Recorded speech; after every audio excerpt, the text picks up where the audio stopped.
Hello and welcome back to another episode of Critical Reactions with your host, Bryan. We're going to wrap up today with a special selection, which is where one of you tell me exactly what it is I need to check out. Today's comes at us from Oystein. Occulta Veritas, the Mirror Stage, from the irreducible fear of the sublime. I, Voidhanger Core, gentler little brother of Noise Trail Immersion. Are you all read up on your Lacanian psychoanalytical theory, Bryan?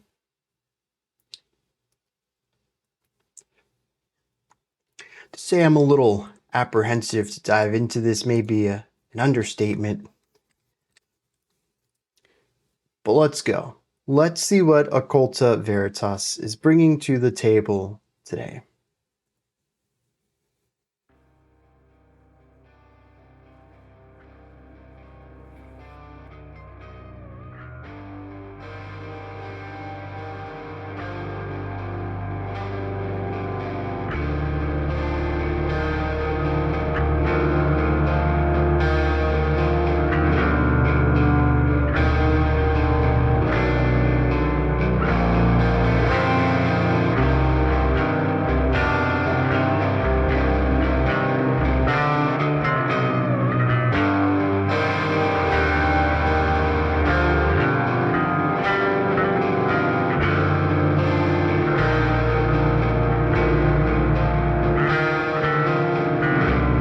Ooh, a little bit of a jazzy movement on that bass guitar.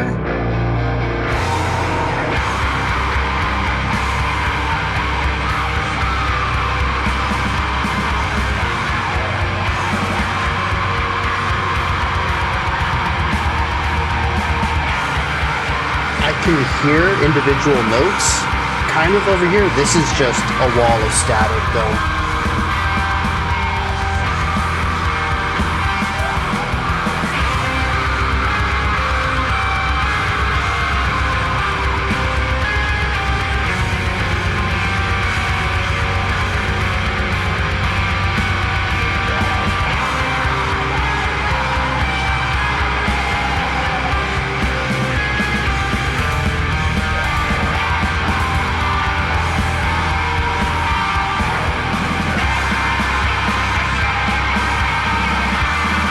It feels like my ears need to pop. They don't. It's just that compressed, but psychologically, that's where my brain keeps going.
So we were working with 11-beat phrases there, which is interesting. I think it works well with the general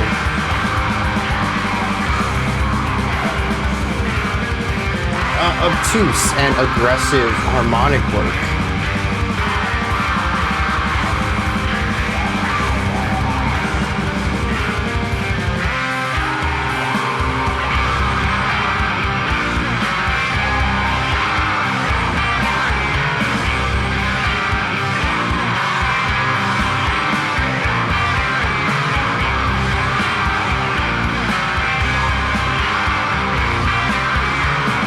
Yeah, like alternating 5 and 6.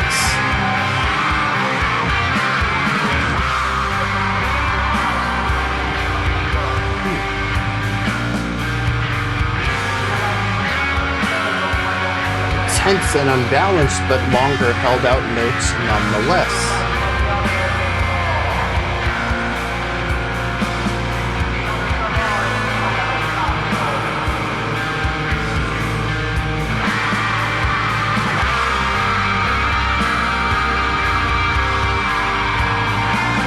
also, despite the aggressiveness of these guitar tones and the unsettling nature of the chords, it's kind of light and fluid.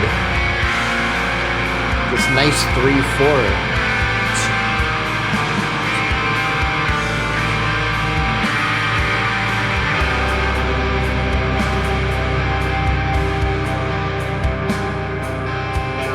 Little bursts of energy every once in a while. A lot of lingering in other places.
Interesting cymbal work.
There's probably an interesting thematic reasoning behind that ending, though I think I enjoyed the peak and would have liked to stay in that a bit longer, cutting down to just the one instrument with its timbre cutting in and out.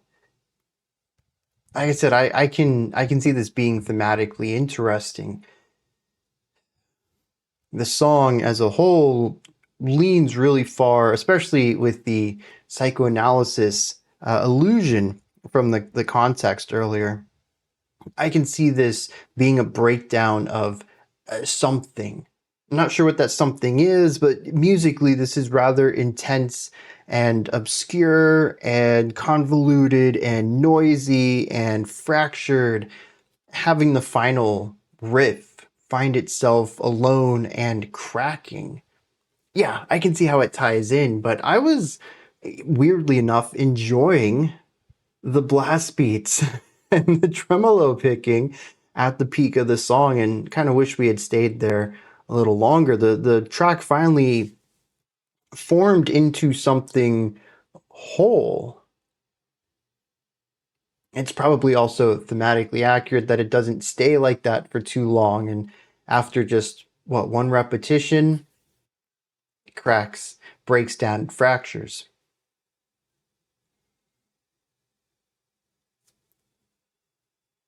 This is black metal I don't mind analyzing. I don't know if it's something I'd seek out on my own. And I don't know that I would enjoy more than 15 or 20 minutes of it. Certainly not a full album. But for a single song reaction, I can get behind this. This is interesting harmonically and rhythmically. I don't know necessarily about melodically. There's only a couple of melodies in here, and they tend to sit within similar vibes that the song explores harmonically anyways. But it deals with atmosphere, which black metal does really well and commonly, with interesting elements to that. There is an ever-shifting landscape to the atmospheric exploration on this track. We kick the song off with two guitars. Black metal staple right here. They're both doing two totally different things, crafting this already oppressive and dark atmosphere right from the get-go. We bring in some drums, we bring in the bass. The bass has this cool jazzy line to it. The drums are interesting throughout this entire track. Constantly in flux, constantly in evolution, constantly bringing new rhythmic ideas to the table, which I think is particularly important given the consistency of tremolo and 16th note picking from the guitars. We don't really get a lot of rhythmic variation from them, but the drums do. The other instrument that comes in around this point is the vocals, and, well, they're the least interesting part of the song. I think if this song is, from a psychological perspective and musically, I hear a lot of antagonism, hear the voice being drowned out by the music, strong thematic elements. But from a musical perspective, it just adds white noise and the occasional high-pitched shriek that tends to pierce through the snow. It doesn't add much to the song for me. Like I said, maybe we'll hit the lyrics and I'll be like, oh yeah, dude, as a work of art, very cool. But just sonically, if I were to put on some music, I wouldn't really play this, and the vocals are one of the reasons why. It just kind of bounces off of me, and sonically, it doesn't add much to the track, just white noise, which the instruments are already doing a pretty good job of anyways. And this, I think, is a good moment to dive into another aspect of this track, which is the production of it. I had mentioned at the beginning of the song that it felt like my ears needed to pop. Everything sounds muffled here. That is by design, of course. This is, I don't know if I can call it mid-fi. It sounds like high-fidelity lo-fi, which seems counterintuitive, but to me, it is the replication of the lo-fi muddiness and compression, but done in a really particular, intricate way. It isn't just, compressing everything until all of the characteristics are removed from these timbres. There's delicacy to this. The reduction of character and tone is done with intent and with a careful hand. It is a very refined way of achieving this compressed claustrophobic sound without actually making it compressed and claustrophobic. And I think this is wildly interesting. I can hear, aside from the vocals, most of what the instruments are doing. I can hear their general tone. I can hear what they're playing, their separation between the instruments. They don't feel too cluttered. They have their own room. These are all hallmarks of high fidelity production. And yet, there is an obfuscation of information. I had mentioned at the beginning that I could hear one of the guitars rather clearly, what notes they were playing. The other guitar was, well, kind of sounded like a drone to me. Not only did I not hear pitch changes, but I also couldn't hear individual attacks either. The drums cut through everything, but they're not crisp and clear. They do have a clarity to them. I can make out the snare hits, the bass kicks, the cymbals, the toms, but it's not like I'm right there in the same room with it like it is on high fidelity productions. The vocals, I think, are the most obviously low fidelity element to this. They are just compressed, tucked into the mix so far. I don't know what's being said. If I had the lyrics pulled up, I doubt I could find where I was. And even if I knew where I was, I doubt I could follow along. There's just no syllables coming out of the vocal part. And I find this to be really interesting because the song feels spacious. I can distinctly hear most of the instrumentation on it, and yet it is certainly a muffled, claustrophobic, kind of muddy sound. And that's what I mean by it's not really mid-fi. It's like a hi-fi version of lo-fi, and I find that to be really interesting. I don't know that we've heard anything like that before. And it did take some time to acclimate to it. But I think by the end of the track, I was fine with it. There's certainly some passages I wish had some more clarity to them. But also, from an artistic perspective, I get the feeling it's purposeful. Maybe not something I enjoy sonically, but something I can appreciate artistically. I had mentioned that the drums were always evolving on this track. There's always something new coming out of them. This is something that I really love about this. And the guitars to a lesser extent. There's a lot of 16th note picking from them, a couple of tremolo sections, but it's rather consistent. And I even mentioned there, I guess about halfway into the track, I was like, oh dude, this guitar over here is just holding out some notes. That's pretty uncommon. And it really is. But the drummer doesn't have that problem. Do we have blast beat sections? Sure. Do we have unemphasized 16th note sections? 100%. But do we have some sick drum fills in here? Do we have rhythmic syncopation? Do we have less driving or less moving drum parts? Yeah. Does all of this contrast with the more traditional black metal stuff? Absolutely. It creates a drum part throughout the entire track that always has me curious to check in on it, which I find to be refreshing. Black metal is one of those genres to me that's just very guitar oriented. The drums, especially as you get into more traditional sounds, there's like 2 different drum beats and that's about all you get. Blast beats, alternating snare and bass, all of it 16th notes, and it's about keeping a suppression up. And I find this song to retain its oppressive sound throughout the entire track with having, or I suppose despite having, rhythmic diversity from the drums. But when the drums do lean into those 16th note constant 16th notes, it is certainly a peak, and right there at the end we had those. That was certainly a massive point of the song, just incredibly weighty, pushing this sound down upon me, compressing me against the floor. But I don't think that means that the rest of the track didn't have that weight, didn't have that crushing sound. It might have just been to a lesser extent, but even with the more diverse drumming, the interesting drum fills, the almost progressive patterns throughout here, it still retained this antagonism. And all of this is done within a consistently moving time signature as well. We had some 4/4 in here, we had some 11, we had 3/4, which I thought was beautiful. And it seemed to always be in flux as well. Much like the rhythmic diversity from the drums, the temporal diversity here switches up and changes the rhythmic components of this track just on more instruments.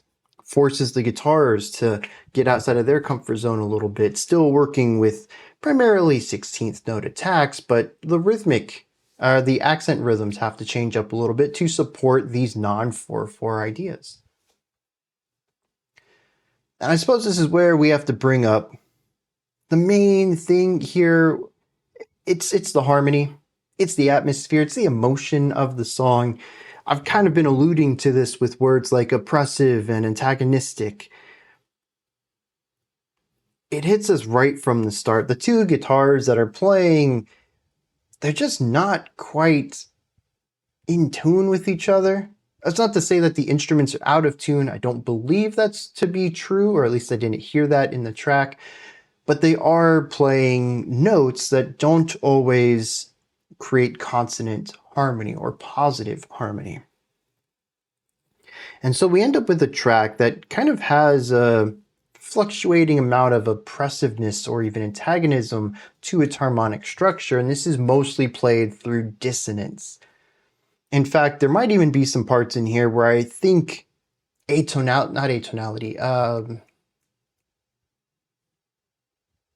microtones. Yeah, microtonal. There we go. Elements came in, possibly playing notes between notes. There's a lot of this track that has harmonic instability, creating a lot of tension and eeriness, oppressive sounds, just generally not pleasant tones and chords being presented to the listener. And this works on a spectrum as well, with tense and heavy, but not too heavy, all the way to this is incredibly antagonistic. This song does not want me to listen to it. I should not be here. And it kind of embodies all of these, fluctuating between them, almost like a pendulum at times, where the, well, borderline non-functional chords that are being played are presenting this rising and falling tension, never really reaching a moment of peace or calm or release. There's no resolution really to a lot of this track, but we do have less tense moments to it. Even there at the end, we don't get any true resolution. When the song finally feels like it's reaching a peak where all of this tension can burst, we lose that pressure almost as soon as we get it, and the song just kind of whimpers, peters out on an anticlimactic moment. And I think that's what makes the ending so disruptive. I had mentioned at the beginning that I was enjoying that moment that the song finally became something cohesive, all the parts working together for a positive force, despite still being heavy and dark. Everything was kind of working together rather than working in opposition of.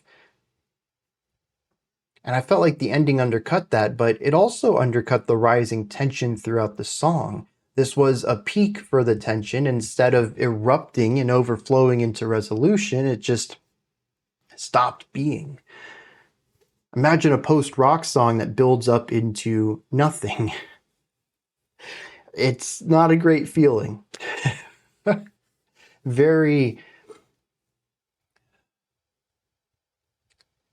I don't know, what's that word? When, I don't know what the word is, man. It just doesn't feel great. That's what I got out of that ending, but I attributed it to one aspect, and I think it's probably two. But a lot of this song is built on tonal disharmony.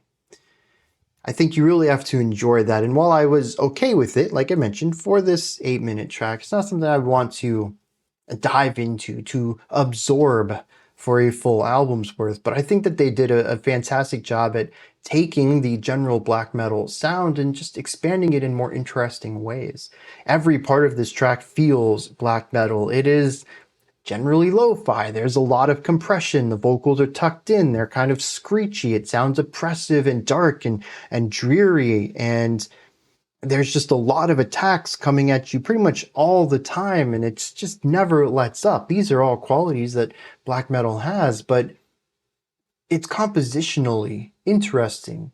The time signatures, the drum grooves, shifting from the 16th note picking to longer held out notes to the types of counterpoints that the guitars bring to the table. There's always something of interest going on within this oppressive atmosphere. And I feel like that's just the one thing that black metal doesn't always do well, and probably by design. But when I ask for contrast and dynamics in black metal, it doesn't necessarily mean that I want parts of the song to be sunshine and roses. I think this is a really good showcasing of how to keep that black metal oppression while adding diversity and contrast to your music.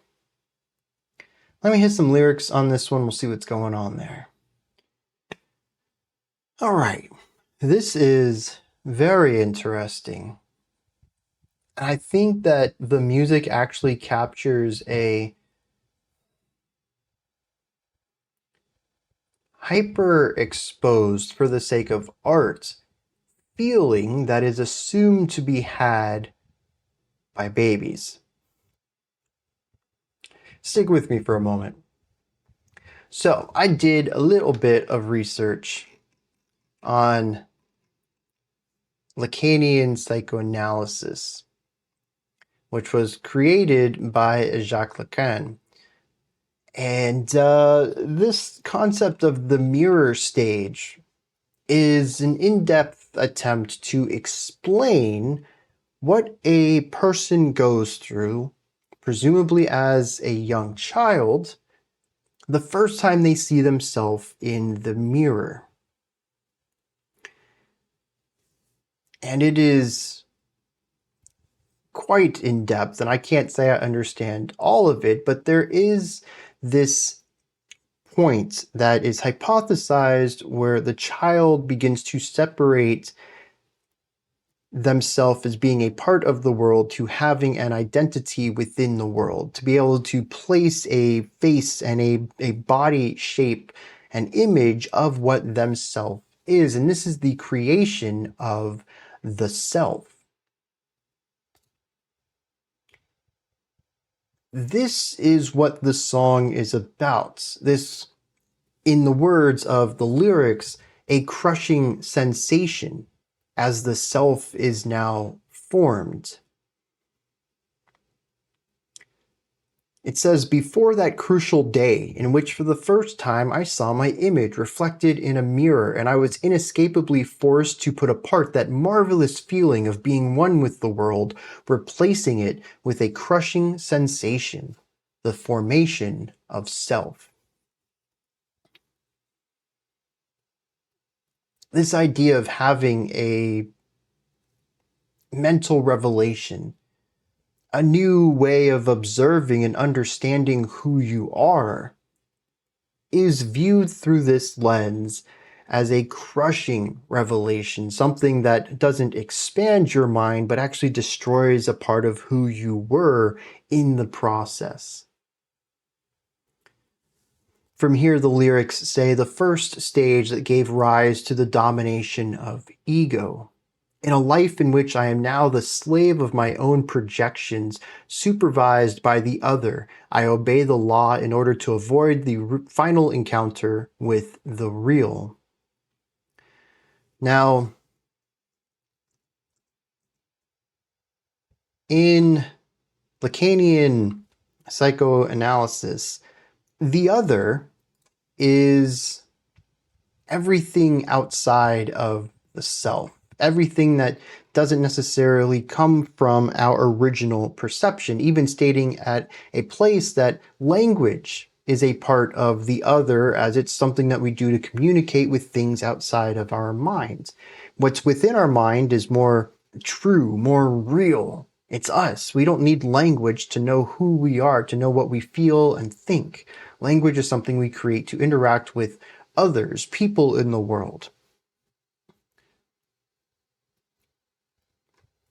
This idea that now being a slave, supervised by the others, realizing that your place in the world is beyond what you originally thought, and that there are now new concepts to life, and part of those is rules. Understanding that you have a physical space that you didn't quite understand before, realizing that much like everyone around you, you have a face and a body. And all of this realization is an acceleration of time. It puts you into the next state of development. It talks about how this is the first stage in the domination of ego, that eventually you will develop this idea of who you are, very Freudian in that area. And that will define your actions going forward. We'll get there eventually, but here at the mirror stage, the ego hasn't quite been formed, but we are now on the path for that. We have an idea of the self, and eventually the self will become what drives our desires, our wants, and our needs.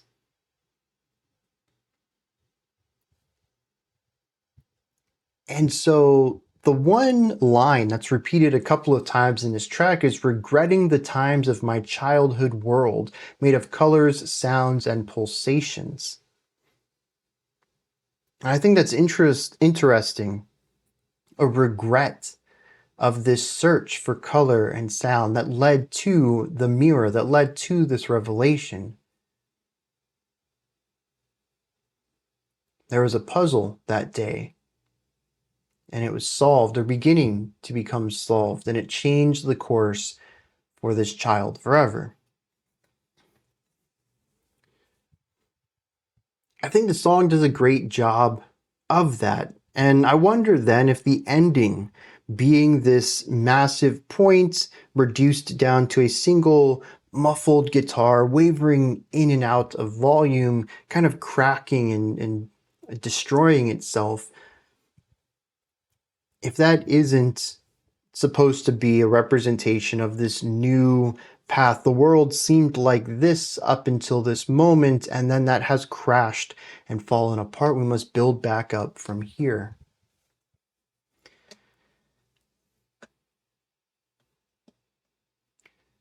It's an interesting topic.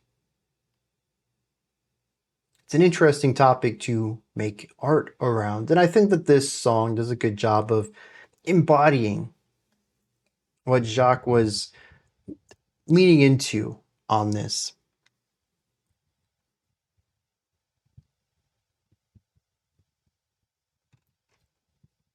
Makes me wonder if the rest of this album is about the same topic.